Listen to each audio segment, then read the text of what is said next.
harusnya semalam itu Coach Indra menerapkan strategi atau game plan yang berbeda setelah sebelumnya melawan Maladewa ya. Iya, melawan Maladewa. Nah, tapi ketika semalam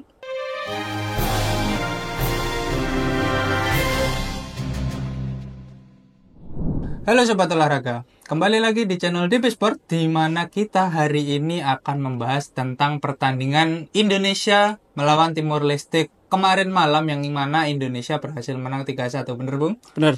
Nah, tapi sebelum masuk ke videonya, jangan lupa like, komen, dan subscribe agar kalian nggak ketinggalan informasi menarik tentang dunia olahraga dari dalam negeri maupun mancanegara. Dan acara ini akan dipandu oleh saya, Alan. Saya Bung Jaka.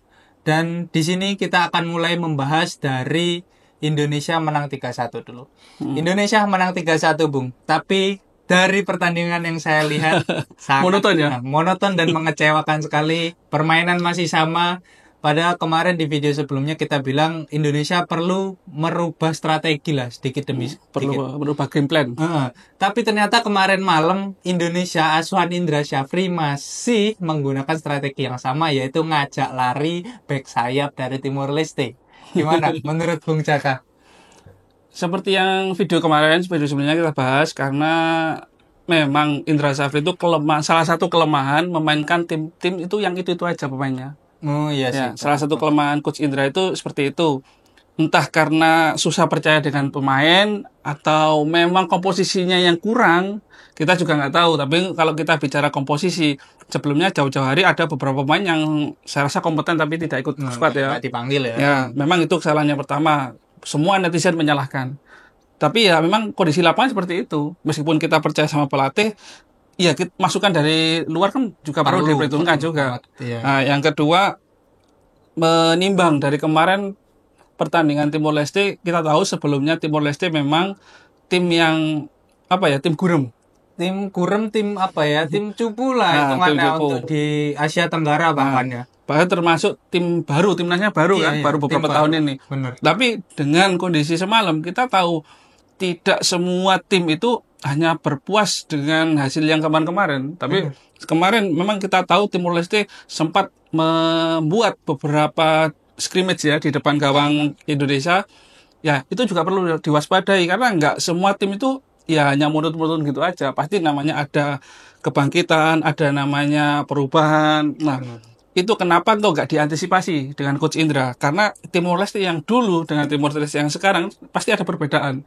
Pasti ada peningkatan, pasti ada progres-progresnya yang lain. Nah, harusnya semalam itu Coach Indra menerapkan strategi atau game plan yang berbeda setelah sebelumnya melawan Maladewa ya. Iya, melawan Maladewa. Nah, tapi ketika semalam, jangankan Anda, saya pun juga, ini apa sih gitu. Meskipun dalam artian kita ini pengamat bola yang masih bilang amatir ya. Cuman amatir. Cuman amatir. Lihat, gitu aja. Tapi seamatir-amatir kita gitu, kok aneh gitu loh. Iya, kita pun sebagai memosisikan bukan sebagai pengamat bola ya, kita memosisikan sebagai Penonton. orang awam, Penonton juga. yang emang mencoba menikmati pertandingan Indonesia semalam. Dan kita emang melihat kalau pertandingan itu monoton banget dan strateginya ya itu aja lah. Jadi ke sayap, kita dipaksa menikmati sesuatu yang tidak bisa dinikmati gitu loh. Bener banget. Karena strateginya yang gitu-gitu aja kayak pertama oper ke sayap, ajak lari, nanti ada striker mendukung masuk, dioper. Nah, gol atau enggaknya urusan belakang. Yang penting dioper dulu kena striker. Dan banyak sekali kemarin kejadian peluang-peluang dan emang berhasil menciptakan 3 gol dari strategi tersebut. Tapi kita tahu itu adalah Timor Leste. Timor Leste sendiri merupakan salah satu tim yang cupu lah, terkenalnya nggak sekuat itu di Asia Tenggara. Kita nanti di Piala Asia apabila lolos, kita akan menghadapi tim-tim yang sangat besar. Bener, Bung? Benar sekali, dengan beberapa tim negara kita, lewatkan saja Jepang dan Korea. Iya, masih ada Uzbek, masih ada Bahrain, Iran, Qatar. Iya. Mereka ya memang sekarang tim-tim di Timur Tengah itu progresnya lagi bagus-bagusnya. Jadi kalau Indonesia nggak berbenah, ya kita nggak bicara senior ya. Kalau senior kita percaya Coach Jin. Benar. Tapi di kelompok usia, apa harus seperti ini terus? Benar banget. Apalagi kelompok usia ini merupakan yang nantinya akan masuk ke timnas senior, kayak ibarat akademi di sebuah klub gitu.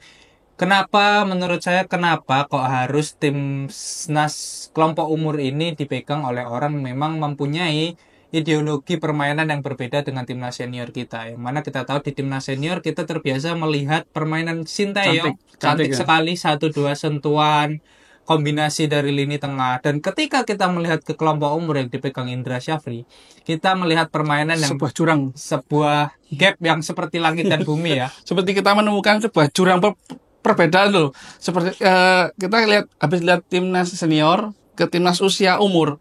Jadi Wah, kayak itu perbedaannya sangat-sangat jauh. Meskipun sebetulnya Coach Shin sendiri nggak mungkin lah. Dia diam aja, pasti memberikan game plan seperti ini loh. Tinggal diterapkan aja. Iya, benar. Nah, masalahnya itu dilanjutkan apa enggak gitu loh. Iya, benar banget. Dan saya melihat ya, memang dengan timnas senior kita yang sekarang ini semakin banyak naturalisasi, semakin banyak pemain diaspora yang masuk. Menurut saya, apabila terus-menerus pemain kelompok umur ini bermain seperti itu dengan kondisi pelatih seperti itu, menurut saya pemain kelompok umur yang akan promosi ke timnas senior itu akan sangat sedikit sekali. Karena memang ya kita lihat kemarin lah permainannya sangat monoton. Bahkan lawan Timor Leste kebobol 1 gol dan banyak sekali peluang di depan gawang Indonesia yang berhasil dimanfaatkan Timor Leste, yang mana salah satunya berhasil diselamatkan Ikram ya. Ikram Gibari. Wah, itu menurut saya kacau sih. Untuk melawan Timor Leste aja masih bisa kebobol dan bisa diacak-acak lah oleh pemain Timor Leste itu. Pemain kacau. belakang kita keteteran ini. Keteteran. Ibaratnya keteteran karena semalam juga strategi untuk menghadapi satu hari jeda istirahat itu harus adanya rotasi. Benar banget. Tapi kenapa semalam itu ada beberapa nama yang tidak mengalami rotasi? Bener. Kita tahu ada KD Arel, kita tahu Jens Raven. Nah, kenapa dua pilar itu tidak mengalami rotasi? Kalau Ikram Al-Ghifari penjaga gawang memang sangat riskan untuk mengalami rotasi. bener banget. Kecuali kita sudah unggul dengan Banyak, sekian ya. gap goal. Tapi untuk Jens Raven sendiri dengan KD Arel, kenapa dua pilar ini yang harusnya mendapatkan perhatian khusus ketika nanti melawan Yaman? Benar. Karena Yaman itu bisa dikatakan final sesungguhnya kita. Kita kalau mau lolos harus menang musuh Yaman. Meskipun kita poin sama, tetapi selisih gol kita kan memang kita unggul. Tapi untuk mengamankan satu tiket Piala Asia harus kita menang dong.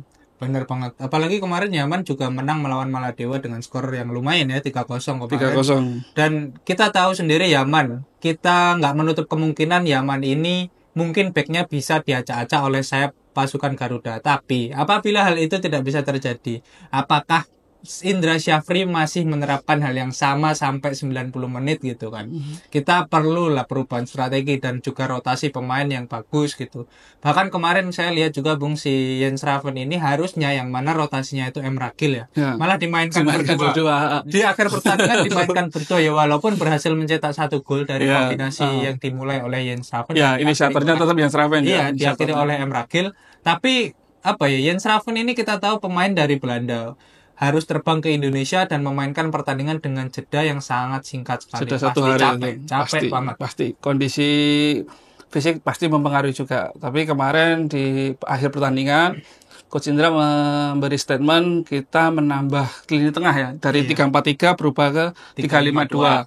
Nah, karena untuk pengamat yang amatir seperti saya, karena itu seharusnya bukan alasan juga untuk menambah lini tengah, karena kemarin memang lini tengah kita sudah unggul. Benar. Harusnya harus ada rotasi pemain sih sebetulnya. Jens Raven digantikan Eragil penyegaran. Penyegaran ya. Nah, salah satunya itu. Yang kedua, untuk melawan Yaman di pertandingan minggu besok, kita juga harus menyiapkan kartu as juga. Iya. Karena secara tidak langsung Yaman pun juga mengamati dan mempelajari gaya permainan Indonesia. Setelah 2 pertandingan seperti itu, ya, tidak menutup kemungkinan itu Yaman ketika melawan Indonesia, Yaman akan menempatkan beberapa pemain yang digunakan untuk menutup back sayap kita. Menutup sisi sayap kita supaya Indonesia nggak menyerang dari situ. Dari situ harusnya Coach Indra pun juga mengantisipasi itu juga. Tapi kalau memang Coach Indra masih kekeh dengan formasi yang 2 pertandingan kemarin, ya kita bisa apa? Benar banget. Terus kita lihat kemarin, kita melihat pertandingan itu, lini tengahnya hitungannya mati lah. Mati dalam artian memang tidak ada suplai dari lini tengah menuju lini depan.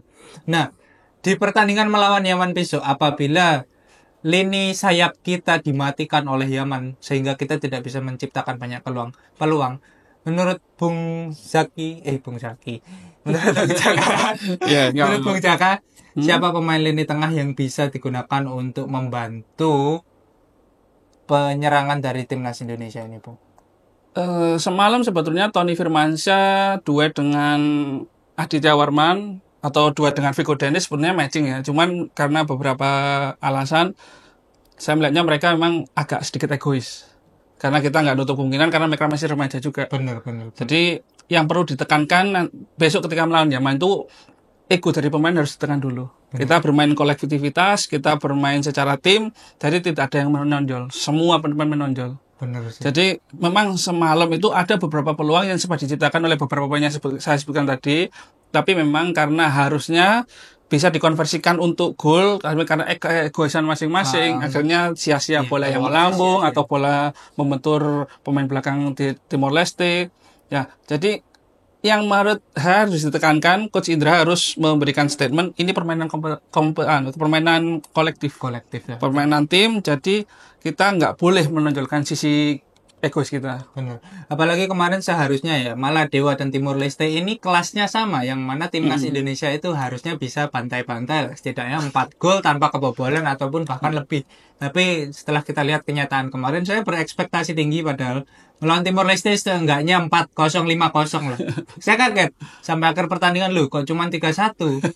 Bahkan kebobolan 1 loh, itu aduh. Suatu yang ya, dibilang aib juga bukan aib. Iya, tapi ya gimana ya, Timor Leste loh. Kebobol, susah.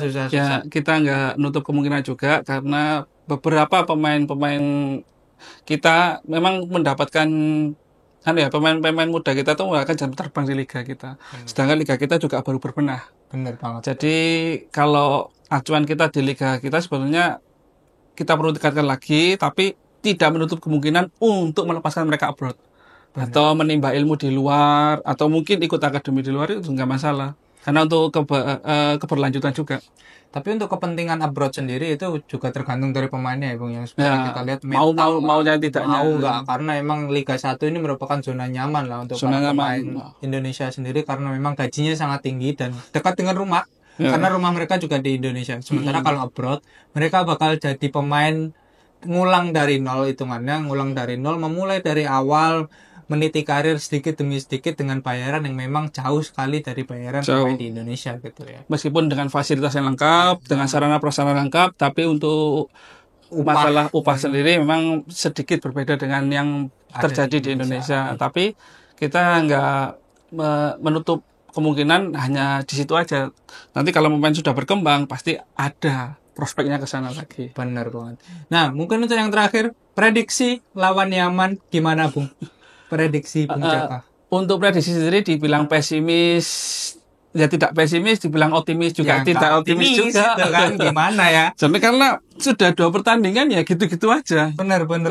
Untuk kedepannya berharap ada sebuah perubahan game plan aja sih.